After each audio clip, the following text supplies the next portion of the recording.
त्या सुखासी त्याची पावे शिष्यासी न्यूनाधिकाशी न करोनी सद्गुरू तिथे असणार आपल्या तिथे असणार चेहऱ्यांचं जे आपल्याला स्पर्श केला त्यांचं दर्शन देणं घेतलं त्यांचा तिथे असणारा उद्धार करणं ही सद्गुरू तिथे असणारे लक्षण आहे. अप्सरा सांगू लागले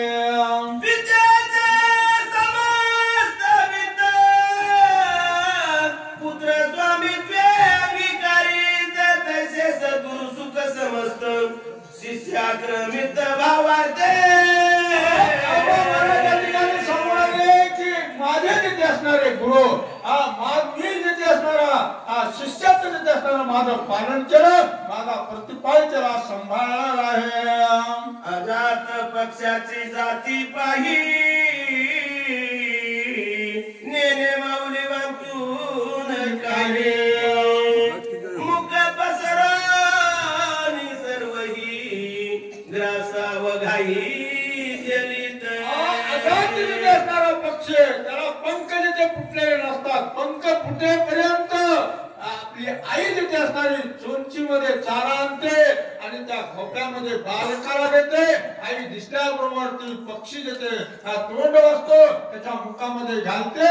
अशा प्रकारे जिथे असणारा माझा सद्गुरूने सांभाळ केलेला आहे. हेही तैसेची प्रेमे तेने विसरणी आपुले खाणे सगळा गास बाळका देणे बाळका कारणे अवंचे कसे माझे सद्गुरू जिथे असणारे ग्रंथ लिहित होते पण त्यानं स्वतःच्या तोंडातून घास काढला आणि बालकाच्या माझ्या मुखामध्ये जिथे असणारा घासला. अशा प्रकारे बोलू लागले तुझे माझा ईश्वर तुझे माझा सद्गुरु दिना उधरू केला साचार तू ऐके मारुती अरे खरा सद्गुरू जिथे असणारा तू आहेस तूच जिथे असणारा माझा गुरु आहे जेणेकरून ज्याच्या मुळे आपल्या जिथे असणारं बरं झालं ना तोच जिथे असणारा देव त्याला मानावा त्यालाच गुरु मानावा म्हणून तुझ्यामुळे माझा उद्धार झालेला आहे. संसार सागरे बुडता सद्गुरु वाचुनी तत्वता आन नाही सोडविता सत्य वार्ता हे माझी. अरे जे कोणी संकटामध्ये सापडले जे कोणी दुःखामध्ये आहे कुणावर डोंगर जिथे असणारा कोसळला समुद्रामध्ये बुडत आहेत पण ज्या देवाचं जिथे असणारं सद्गुरूचं नामस्मरण केलं संतांचं दर्शन झालं त्या संताशिवाय येथे कुणी तारू शकत नाही. बाबा एक लेणी एक उदारी प्रमाणे के तेते मज सारखी रंके कोणे लेखे लेखावी. अरे मारुती जिथे असणारा कितीतरी जिथे असणारा ब्रह्मांडाचा जिथे असणारा उद्धार करीत आला.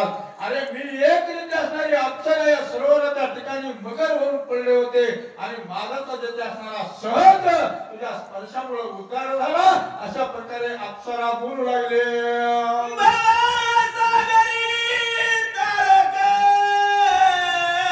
जगी तू एकाला एक तुझा वाचन नदीचे देखत्री जगती सागरामध्ये जिथे असणारे मी बुडालेले होते पण जिथे असणारा मला काढलं आणि बाजूला जिथे काढलं जीवदान दिलं माझा उद्धार केला. धन्य धन्य मी झाले.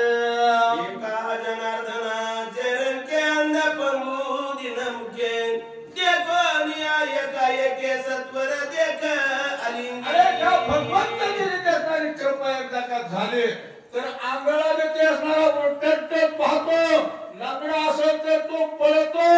अशा प्रकारे सद्गुरूची जिथे असणारी कृपा व्हायला पाहिजे. अशा प्रकारे अप्सरा बोलू लागले नाम एक रूप एक वर्णाश्रम धर्म एक जगी जनार्दन एक नाम तारक त्रिजगती. अरे नाम तारक त्रिजगती देव एकच आहे नाम एकच आहे पण त्याचा तिथे विसर पडायला नाही पाहिजे. घ्यायला पाहिजे नाम देवाचं नाम घेतलं तर ते असणारा तारून देतो. अशा त्या नामामध्ये शक्ती आहे मारुती. एका जनार्दन चरण करून अप्सरा स्तवन सांग पाये पुढील चिन्ह सावधान परिसावे. अध्यायाला पूर्ण विराम देऊ लागले. पुढे त्याचे असणारे पुढच्या अध्यायामध्ये अप्सरा मारुतीला काय सांगते ही अशी गोड आणि रसाळ कथा आहे. सज्जनाचा स्वभाव पूर्ण दिन दयाळू चातक गण अनाथासी देखता जाण घेती धावन उचलून.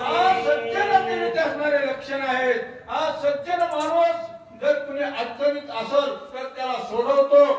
अन्न नसेल त्याला अन्न देतो. तहान पाणी देतो. एखादं जर लेकरू जिथे असणारं रस्त्यानं चाललं पाय पळाले तर त्याला उचलून घेत. असे सज्जनाचे जिथे असणारे लक्षण आहे म्हणून राहिले. लागे निज मानसी देवंचोनी स्वगोत्रासी नेदोनी स्त्रीपुत्रासी अनाथासी अर्पित. जे चांगला आहे ज्याच्यामुळे उद्धार जिथे असणारा होतो असे संत लोक जिथे असणारे ते गरीबाला जिथे असणारा अर्पण करतात. गरीबाचा उद्धार करतात. ही संतांचे लक्षण आहे. या परी अनाथा भवदैर्यवत पीडित एका जनार्दनी येत केला सनात त्रिजगती. महाराज म्हणाले मी एका गावामध्ये अनाथ होतो. गल्लीनं गोट्या खेळत होतो. पण माझी जिथे असणारे माझ्यावर माझ्या गुरुची जिथे असणारी कृपा झाली म्हणून मी या ठिकाणी माझा उद्धार झाला. गोड कथा जिथे असणारी माझ्या गुरुनं माझ्या मुखामधून लिहून घेतली. झाले अप्सरा उदरण पुढे काळ नेहमीचे मर्दन एका जनार्दना शरण गोड निरूपण. काळ निमित्त मर्दन झालं. अप्सरेचा उद्धार झाला. आणि पुढच्या अध्यायामधली कथा एवढी गोड आहे